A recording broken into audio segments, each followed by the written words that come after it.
Nunca imaginé que un día vería mi nombre circulando por la ciudad como si fuera el de un criminal.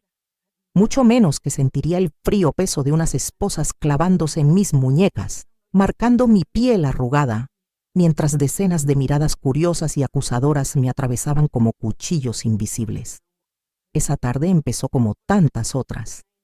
En la cocina de la casona donde trabajé durante más de 10 años, el olor a maíz asado se mezclaba con el cálido aroma del caldo de pollo.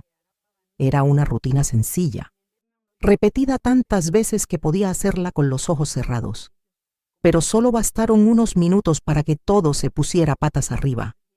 En un abrir y cerrar de ojos, pasé de ser la cocinera de la casa a convertirme, a ojos de todos, en una mujer capaz de cometer el peor de los crímenes, envenenar a alguien.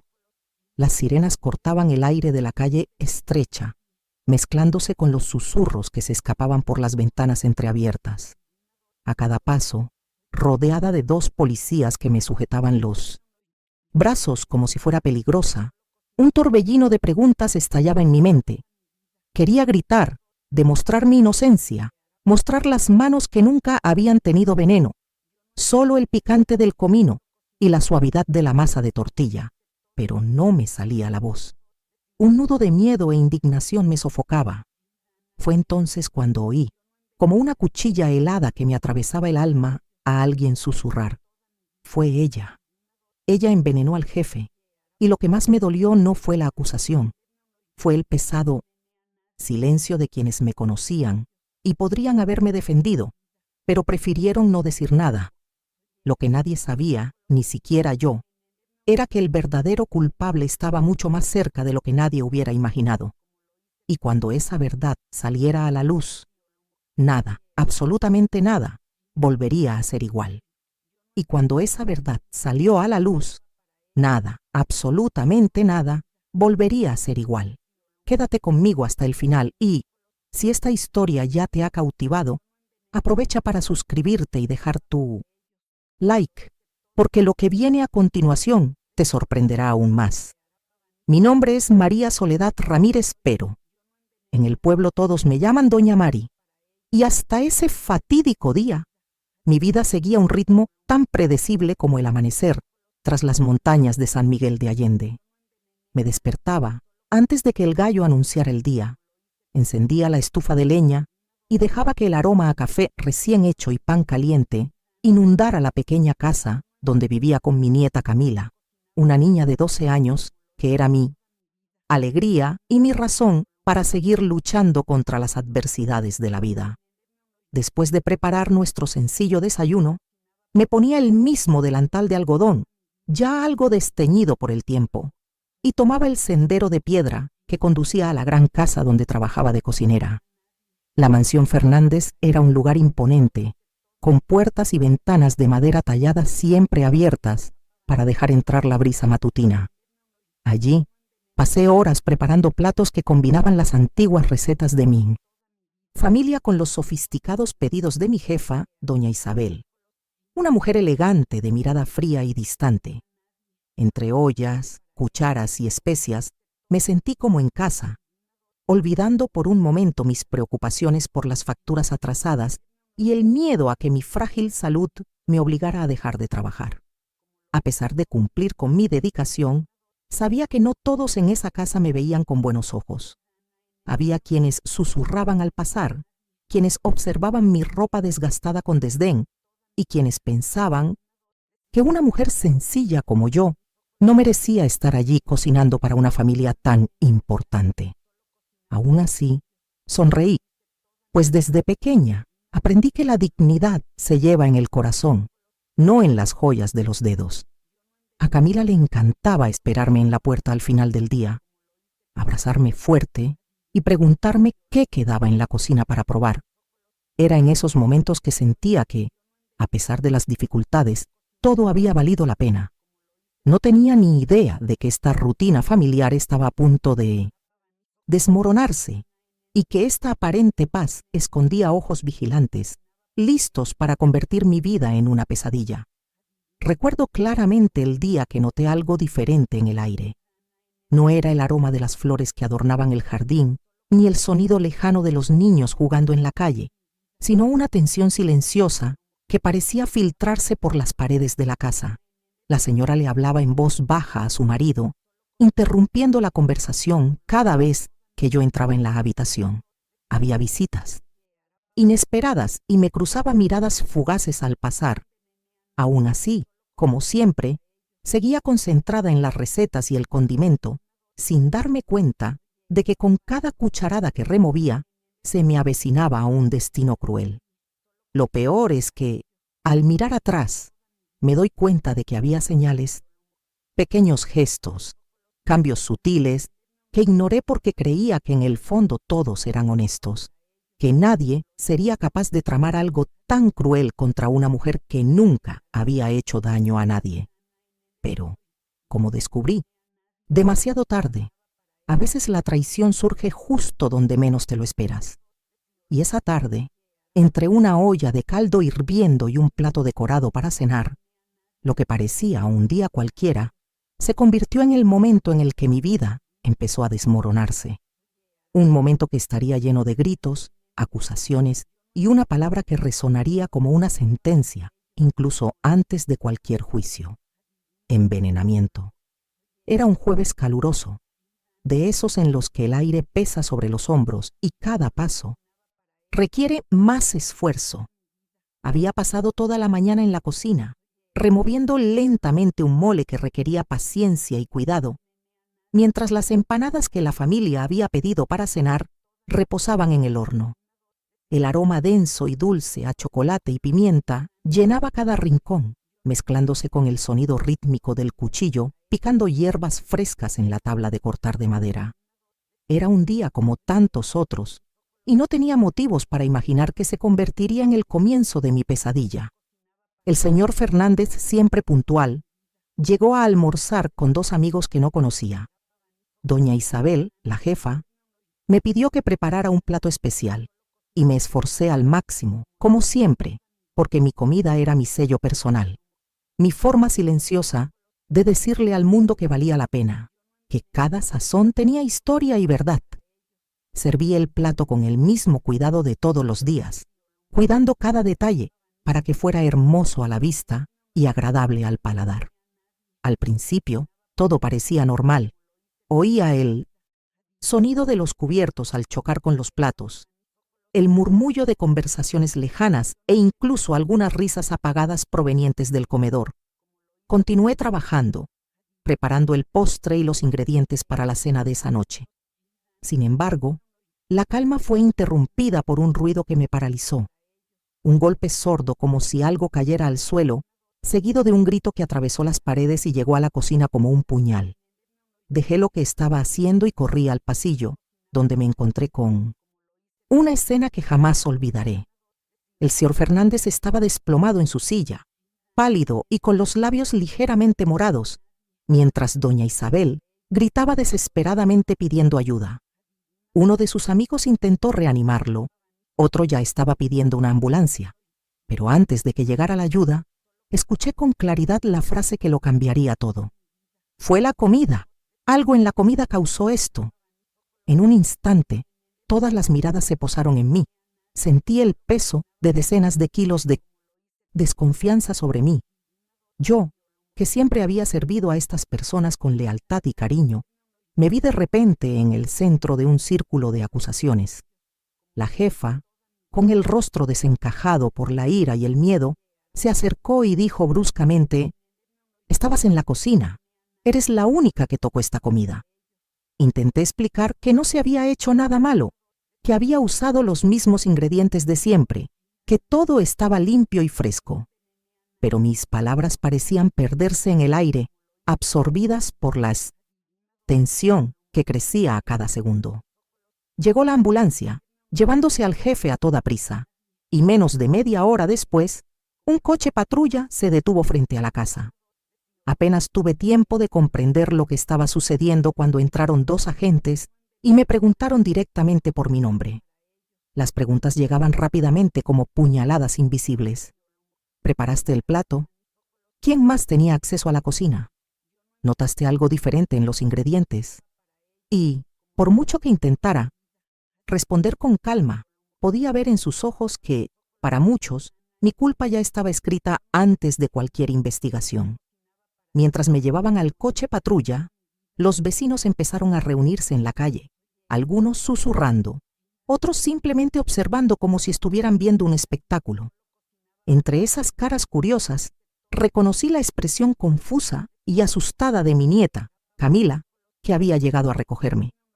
Llevaba en la mano la bolsa, donde siempre guardaba las sobras que le llevaba, pero ese día la bolsa se le cayó al suelo y ella se quedó mirándome, llorando en silencio, mientras los agentes cerraban la puerta tras de mí.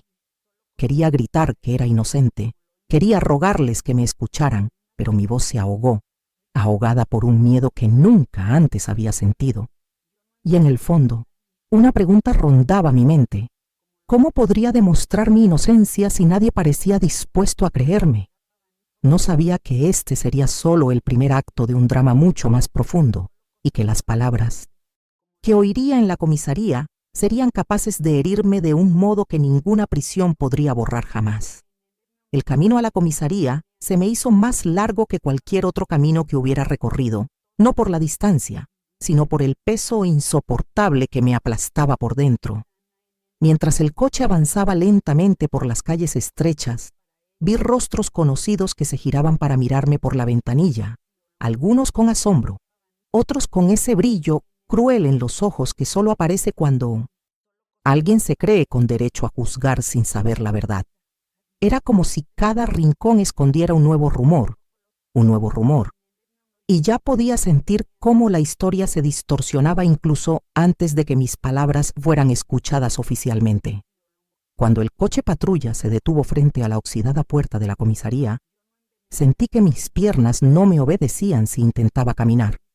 Los agentes abrieron la puerta y me condujeron adentro con firmeza, y noté con el rabillo del ojo que incluso personas que nunca me habían saludado ahora susurraban, probablemente contando una y otra vez versiones cada vez más fantasiosas de lo sucedido. Afuera, la ciudad parecía alimentarse del escándalo, como si mi desgracia fuera un espectáculo para distraer de su propia miseria. En la sala de espera de la comisaría, me encontré con una escena que acentuó aún más mi sensación de impotencia. Reporteros de radio locales susurrando con libretas en mano, curiosos que parecían haber surgido de la nada, y, al fondo, dos hombres discutiendo sobre la verdadera historia. Podía oír como puñaladas invisibles comentarios como «se lo hizo ella misma» y «vieja cocinera vengativa, seguro que quería vengarse de su jefe». Esas palabras eran como veneno, filtrándose en mi piel, minando mi confianza. Doña Isabel apareció poco después, con expresión seria y una postura que mezclaba fingida fragilidad y acusación velada. Se acercó a uno de los oficiales y, en un tono bajo que aún me llegó a los oídos, dijo: «Confío en su trabajo, pero espero que no liberen a esta mujer hasta que todo esté claro. Es peligrosa». Fue en ese momento que comprendí que no solo me enfrentaba a un malentendido, sino a algo mucho más grave, una trampa construida precisamente para destruirme. Lo peor fue saber que allá afuera, la gente ya había decidido a quién creer. Al día siguiente, me dijeron que mi foto, tomada sin permiso afuera de la comisaría, circulaba en los grupos de mensajería del barrio, acompañada de frases como «cocinero envenenado» y «cuidado con esta mujer». Esas palabras, propagadas como una plaga, plantaron raíces profundas que temí no poder arrancar jamás. Mi nieta, Camila, sufrió tanto como yo. Decían que en la escuela algunos compañeros susurraban al pasar, y un vecino tuvo la osadía de decir delante de mí que la mala sangre se reconoce de lejos. Fue como si, de repente, toda mi vida se hubiera reducido a una sola etiqueta, una etiqueta que no me pertenecía. Esa noche, solo en una celda, fría y sin ventanas, intenté reunir fuerzas para comprender cómo había llegado todo a esto. Pensé en las manos con las que amasaba pan y picaba verduras para alimentar a quienes ahora me veían como una amenaza. Pensé en los años que dediqué al trabajo, las veces que me quedé horas extra para cumplir con la petición de mi jefe, las sonrisas que ofrecí incluso cuando estaba demasiado cansado para sonreír. Y, sobre todo, pensé en cómo la vida puede cambiar de rumbo en un abrir y cerrar de ojos, sin previo aviso, sin lógica, simplemente porque a alguien le convenía culparte. El silencio de la madrugada fue interrumpido por el pesado sonido de pasos que se acercaban. La puerta de la celda se abrió y un policía entró para acompañarme a la sala de interrogatorios. No sabía qué me esperaba, pero estaba seguro de que esta conversación sería más dolorosa que cualquier palabra dicha hasta el momento. Nunca imaginé que antes del amanecer escucharía una acusación aún más grave, acompañada de una promesa velada de que si no cooperaba, podría pasar el resto de mi vida tras las rejas. La habitación a la que me llevaron era pequeña, con paredes amarillentas por el tiempo y una sola lámpara colgante en el centro, que proyectaba una luz intensa que me hacía sentir como si fuera el centro del escenario, donde el público invisible esperaba verme tropezar. La mesa de metal, fría al tacto, parecía cargar con el peso de tantas otras historias de miedo y desesperación que habían pasado por allí. Me senté lentamente, intentando mantener la postura, pero me temblaban las manos y sabía que cualquier gesto sería interpretado como una señal de culpa. Al otro lado, un hombre de mediana edad, con bigote espeso y mirada penetrante, abrió una libreta y empezó a tomar notas antes siquiera de hablarme. Su voz era grave, pero denotaba una impaciencia calculada, como si ya hubiera decidido lo que quería oír antes de que yo hablara. Entonces, doña Mari, empecemos por el principio. ¿Admite que fue usted la única que preparó el plato que le sirvieron al señor Fernández? Respondí con firmeza que sí, que yo lo había cocinado, pero que no le habían añadido nada malo. No anotó mi respuesta. Simplemente me miró, como si esa fuera precisamente la clase de negación que esperaba. Llegaron más preguntas, cada una más aguda que la anterior. ¿Quién más tenía acceso a la cocina? ¿Alguna vez has tenido un desacuerdo con tu jefe? ¿Sabes que la sustancia que se encuentra en la comida puede matar en 1200 minutos? Intenté responder con claridad, pero me di cuenta de que con cada palabra parecía acorralarme aún más, desviando la conversación hacia un único destino, la confesión. Cuando dije que nunca, en todos mis años de trabajo, había considerado siquiera hacerle daño a nadie, se inclinó sobre la mesa y dijo, en un tono casi susurrante pero lleno de amenaza: «Mírame, doña Mari, confiesa ahora, y quizás podamos llegar a un acuerdo, pero si insistes en esa historia de inocencia, te garantizo que no verás la luz del día en mucho tiempo». Sentí un nudo en el estómago, una mezcla de ira y miedo. No era solo un intento de sonsacarme la verdad, era una treta para hacerme aceptar una culpa que no era mía. Respiré hondo, cerré los ojos un momento y al abrirlos, le dije que no tenía nada que confesar. Vi que su expresión se endurecía. Cerró el cuaderno de golpe, como si cerrara una oportunidad de redención, y se levantó para irse, dejándome sola con el eco de sus palabras. Minutos después, entró otro agente, esta vez con una carpeta con papeles que, según él, eran pruebas de mi participación. Los puso delante de mí, pero no me dejó tocarlos. Los testigos dijeron que estabas nerviosa ese día, que saliste de la cocina varias veces y que no parabas de tocar el plato incluso después de que estuviera listo, dijo, observando mi reacción. Sabía que era mentira, pero ¿cómo podía demostrarlo? Era mi palabra contra voces que, al parecer, habían sido entrenadas para repetir una versión conveniente de los hechos. Me sentía rodeada por todos lados, como si cada intento de defenderme fuera solo un paso más hacia una trampa. Sin embargo, había algo dentro de mí, quizás el recuerdo de la mirada de mi nieta, que me impedía rendirme. Sabía que si aceptaba esta culpa, no solo destruiría mi vida, sino que también borraría cualquier posibilidad de demostrar que todo había sido planeado. Fue en ese estado de tensión que, por primera vez, escuché un detalle que cambiaría el curso de la investigación. Alguien mencionó, casi de pasada, que alguien había sido visto en la cocina ese día, en un momento en que yo no estaba presente. Las palabras fueron pronunciadas con naturalidad, como si comentaran algo irrelevante, pero para mí fueron como un rayo que atravesó la oscuridad. No pude averiguar nada más en ese momento. El oficial cambió rápidamente de tema y el interrogatorio terminó sin respuestas. Sin embargo, salí de la habitación con una incómoda certeza: había más personas involucradas, y la verdad se escondía bajo una espesa capa de mentiras que alguien se esforzaba por mantener intacta. Y así fue, con ese rayo de esperanza mezclado con miedo, que comencé, incluso desde dentro de una celda, la búsqueda de pistas que pudieran revelar quién realmente puso esa sustancia en el plato y por qué. En los días siguientes, me di cuenta de que la investigación no se centraba en la verdad, sino en una forma conveniente de cerrar el caso con un culpable ya establecido. Y, por desgracia, yo era la persona ideal para ese puesto.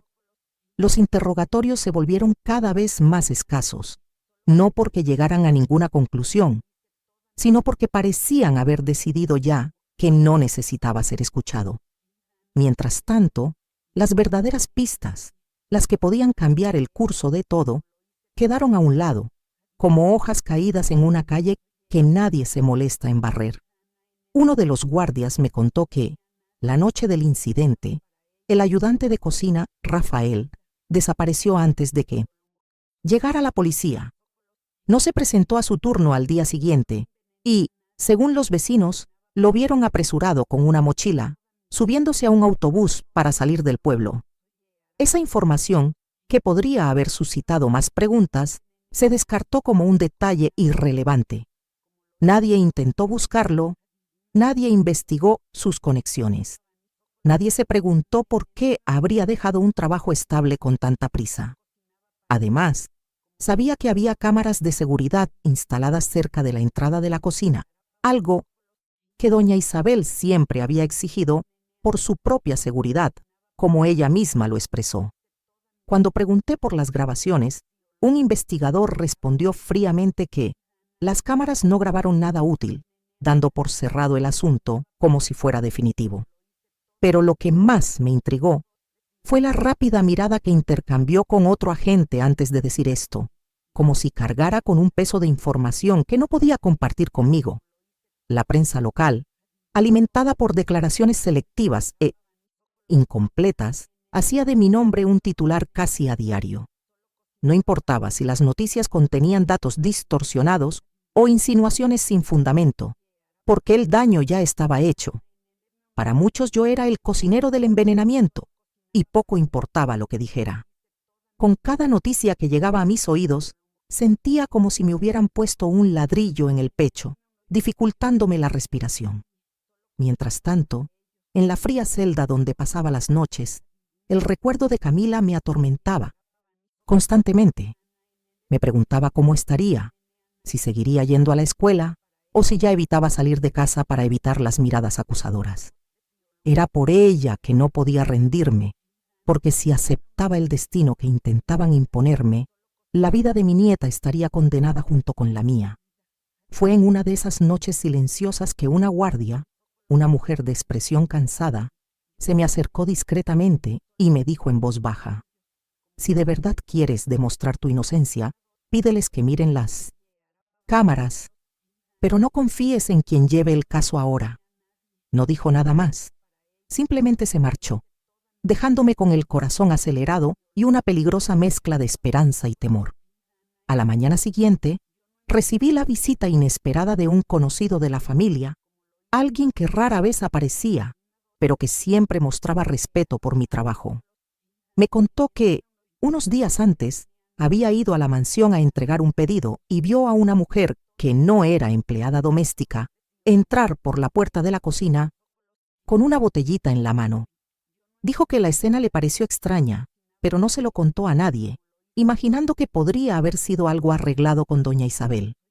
Esta información, que me pareció una chispa, nunca se había mencionado en los comunicados oficiales. Era como si, de forma calculada, cada prueba que pudiera exonerarme fuera borrada, suprimida o escondida bajo una pila de documentos irrelevantes. No era incompetencia, sino intencionalidad.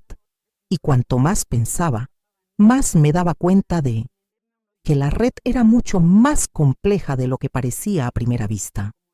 Pero aún faltaba una pieza, algo que pudiera desmontar toda la farsa, y aparecería por donde menos se esperaba, sacando a la luz la imagen que lo cambiaría todo. Fue Camila, mi nieta, quien plantó la semilla que abriría la primera grieta en el muro de mentiras que se me había erigido.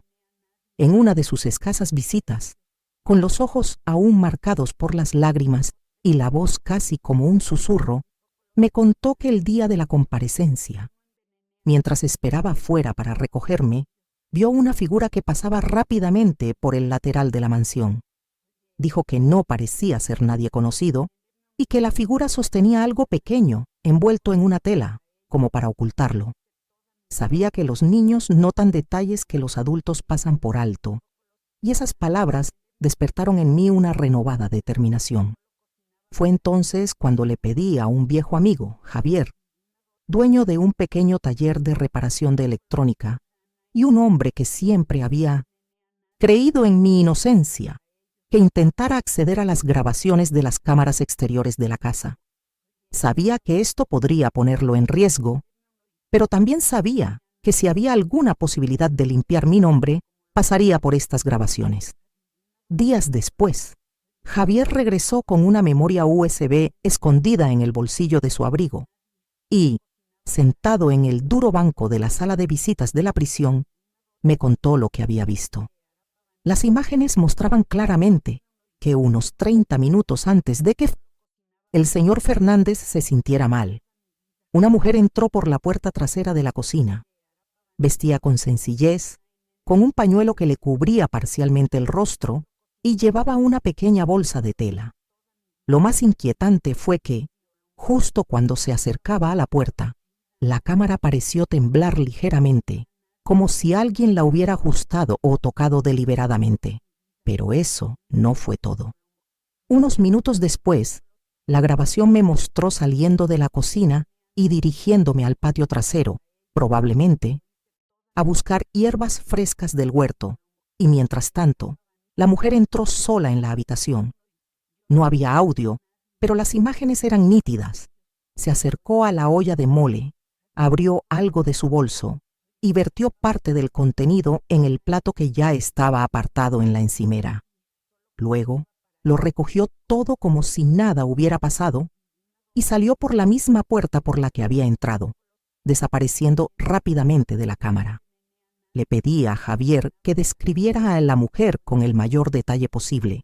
Y, tiro, cuando mencionó cómo se cubría la cara con el pañuelo y su postura erguida y mesurada, me asaltó una sospecha.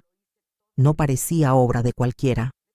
Era alguien que conocía bien la rutina de la casa, sabía dónde estaban las cámaras y sabía exactamente cuándo me iría. La mayor sorpresa llegó cuando amplió una de las imágenes, ajustando el contraste para revelar más del rostro oculto por el pañuelo. A pesar de la poca calidad, había algo inconfundible, un gran pendiente dorado en forma de lágrima, uno que había visto innumerables veces en las orejas de doña Isabel. Mi corazón se aceleró, pero al mismo tiempo sentí un escalofrío. ¿Sería posible que la propia señora lo hubiera planeado todo? La idea parecía absurda, y sin embargo, tenía mucho sentido dado todo lo sucedido. Recordaba con claridad las recientes discusiones insignificantes, las miradas de desprecio cada vez más intensas, las extrañas peticiones de última hora y, sobre todo, la creciente presión para jubilarme antes de que fuera demasiado tarde. Quizás para ella, demasiado tarde, fue precisamente el momento en que descubrí algo que no debía. Incluso con esas pruebas en la mano, no era suficiente para revocar la acusación por completo. La defensa tendría que luchar contra un asedio feroz, contra testigos entrenados para sostener una mentira y contra una comunidad ya contaminada por rumores. Pero una cosa era segura. Ahora había una manera, una posibilidad real de exponer la verdad y cambiar el curso de la situación. El problema es que para seguir adelante, necesitaría mucho más que una grabación borrosa, y la siguiente revelación sacaría a la luz algo tan impactante que ni yo, en mis peores pesadillas, podría haber imaginado. La grabación de Javier fue como una chispa en la oscuridad, pero sabía que, por sí sola, podía ser descartada bajo cualquier pretexto. Imagen distorsionada, baja calidad, malinterpretación. Y eso no bastaría para romper el muro que habían erigido contra mí. Necesitábamos algo irrefutable.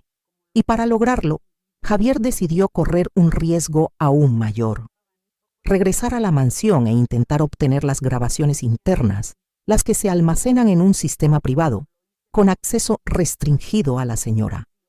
Durante días, viví angustiado, sin saber si lo lograría. Mi mente se mezclaba con el miedo a que lo atraparan y el deseo desesperado de que la verdad saliera a la luz de una vez por todas. Entonces, una mañana sofocante, me llamaron a la sala de visitas de la prisión. Allí estaba Javier con el rostro tenso, sosteniendo un pequeño disco duro externo en sus manos como si fuera un objeto sagrado. Me dijo que en el expediente de seguridad había encontrado no solo la entrada sospechosa de la mujer de la bufanda, sino también imágenes del interior de la cocina, grabadas por una cámara oculta en el estante más alto, cerca de la despensa. Y fue allí donde, por primera vez, vi con mis propios ojos la confirmación de lo que ya sospechaba. La mujer que entró mientras yo no estaba, no era una desconocida. Era la mismísima doña Isabel, mi jefa. Sin el pañuelo que le cubría el rostro, las imágenes eran nítidas. Abre su bolso, saca un frasco pequeño, vierte el contenido en el plato y lo remueve con una cuchara de madera. Luego, limpia el borde con un paño y lo ordena todo como si nada hubiera pasado. Lo más inquietante era la calma con la que lo hacía, como si fuera una tarea más de su vida diaria. Quería llorar no solo de alivio al ver mi inocencia allí, documentada, sino también de dolor al darme cuenta de que tantos años de dedicación habían sido traicionados con tanta frialdad. Recordé las veces que había cocinado para la familia, en ocasiones especiales, las conversaciones breves pero cordiales, la confianza que creía que existía. Todo fue una farsa continua, hasta el momento en que decidió que ya no era útil. Javier también descubrió, mediante conversaciones discretas con un ex empleado, que el motivo de la trampa era aún más mezquino de lo que podría haber imaginado. Doña Isabel quería reemplazarme con una sobrina recién llegada de otra ciudad, y sabía que despedirme sin una razón seria molestaría a su esposo, quien siempre elogiaba mi cocina. Su solución: crear esa razón seria, un delito repugnante capaz de manchar mi nombre para siempre y allanar el camino para un reemplazo. Ahora había pruebas. Ahora había un rostro, un gesto, un motivo. Pero Javier me advirtió que esto no sería suficiente si no se exponía correctamente. Cada paso debía planificarse, asegurándose de que las imágenes llegaran a las manos adecuadas antes de que alguien tuviera la oportunidad de borrarlas o distorsionarlas. Lo que no imaginé fue que, en el momento en que este plan empezó a ponerse en marcha, sucedería algo completamente inesperado, cambiando no solo el curso de la investigación, sino también el destino de todos los involucrados y poniendo mi vida en riesgo una vez más. Cuando esas imágenes finalmente llegaron a un abogado honesto, dispuesto a escuchar mi versión de los hechos antes de emitir un juicio, sentí que el aire volvía a mis pulmones por primera vez en semanas. Vio el video en absoluto silencio, y recuerdo que su expresión cambió de una neutralidad calculada a una indignación pura. Esto es más que suficiente para presentar una demanda contra ella y demostrar su inocencia, dijo con la convicción que yo necesitaba desesperadamente oír. El abogado sabía que actuar con rapidez era crucial. Ideó una estrategia precisa: presentar el video junto con una solicitud de revisión inmediata de mi caso. Presentar testigos que confirmaran mi paradero en el momento en que el empleador manipuló la matrícula. Y, finalmente, entregar la grabación a la prensa antes de que cualquier influencia política o económica pudiera silenciarla. Y así se hizo. La audiencia de reconsideración tuvo lugar en una mañana gris, de esos días en los que el viento parece traer presagios. Me llevaron a la sala con el mismo uniforme beige que había usado desde el día de mi arresto, pero algo en mi actitud había cambiado. No entré como la mujer acorralada que había sido humillada frente a vecinos y colegas. Entré como alguien que sabía que, finalmente, la verdad estaba a punto de surgir a mi lado. Cuando el juez autorizó la proyección del video, la sala quedó en un silencio absoluto. Cada segundo de la grabación parecía pesar sobre los hombros de doña Isabel, sentada a pocos metros de distancia, con una expresión que intentaba ser indiferente, pero sin ocultar su nerviosismo. Al acercarse la imagen a su pendiente de oro y al gesto calculado de vaciar el contenido en el plato, oí murmullos entre los presentes. Algunos incluso se pusieron de pie, incrédulos, como si no pudieran aceptar que la elegante y respetada mujer fuera capaz de tal crueldad. Los testigos citados por el abogado reforzaron cada punto. Yo estaba en el patio trasero en el momento del acto. No había ningún desacuerdo personal que justificara mi venganza. Y el jefe había hecho comentarios sospechosos en las semanas anteriores. El juez no tardó en reconocer que había pruebas suficientes para liberarme de inmediato, y en ese instante, cuando el sonido del mazo resonó por la sala, sentí un inmenso alivio. Pero la justicia no se limitó a mi libertad. Con la publicación del video en la prensa, doña Isabel se convirtió en blanco de una investigación formal, enfrentando cargos que iban mucho más allá de lo que me hizo, incluyendo sospechas de otros actos deshonestos y manipulaciones silenciosas. Lo que antes era una reputación impecable comenzó a desmoronarse ante los ojos de toda la ciudad. Yo, en cambio, recuperé no solo mi libertad, sino también la dignidad que me habían intentado arrebatar. El día que salí de la cárcel, la plaza central estaba llena de rostros conocidos, algunos que al principio me habían juzgado, pero también muchos que vinieron a abrazarme y a disculparse por creer en las mentiras. Camila corrió a mi encuentro y, al abrazarme, me susurró que nunca había dudado de mí, ni por un segundo. Con el tiempo acepté una invitación para trabajar en un reconocido restaurante de San Miguel de Allende, donde mi historia se extendió entre los clientes que venían no solo por la comida, sino también para conocer a la mujer que enfrentó y superó tan cruel injusticia. Cada plato que servía ahora tenía un sabor diferente, el sabor de la libertad y la verdad. Pero incluso con todo resuelto ante la ley, algo en mi interior sabía que las heridas de aquella experiencia no sanarían tan fácilmente. Había visto en carne propia cómo las mentiras se propagan más rápido que cualquier veneno, y cómo la confianza puede ser traicionada por quienes menos se esperan. Y fue precisamente por eso que cuando creía que la pesadilla había quedado atrás, un acontecimiento inesperado llamó a mi puerta, trayendo de vuelta una sombra que creía haber superado. Los días posteriores a mi liberación estuvieron llenos de redescubrimiento de pequeños gestos que antes consideraba simples, pero que ahora tenían un valor inconmensurable. El aroma del café preparándose en mi cocina, la voz de Camila llamándome por la mañana, el viento soplando a través de las cortinas de la sala. Todo se sentía más vivo, más intenso, como si cada detalle fuera un silencioso recordatorio de que la libertad es un regalo que no debe darse por sentado. Sin embargo, en medio de esta sensación de alivio, había un profundo silencio dentro de mí, un espacio ocupado por recuerdos que nunca se desvanecerían. Sabía que mi historia podría haber terminado muy diferente, y esta consciencia me hizo querer contársela a todo el mundo, no para llamar la atención, sino para que nadie más tuviera que pasar por lo que yo pasé. Necesitaba demostrar que tras rostros respetables y palabras educadas se esconden malas intenciones, y que la verdad, por muy reprimida que se mantenga, siempre encuentra la manera de emerger.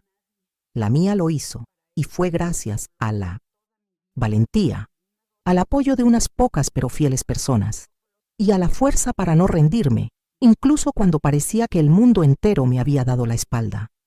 Pero mientras reconstruía mi vida, me di cuenta de que la ciudad aún guardaba secretos. Un día, poco después de volver a trabajar en el restaurante, recibí un sobre sin remitente. Dentro solo había una vieja fotografía que mostraba un rostro que no había visto en décadas. Y, detrás, una frase escrita a mano: algunas verdades permanecen.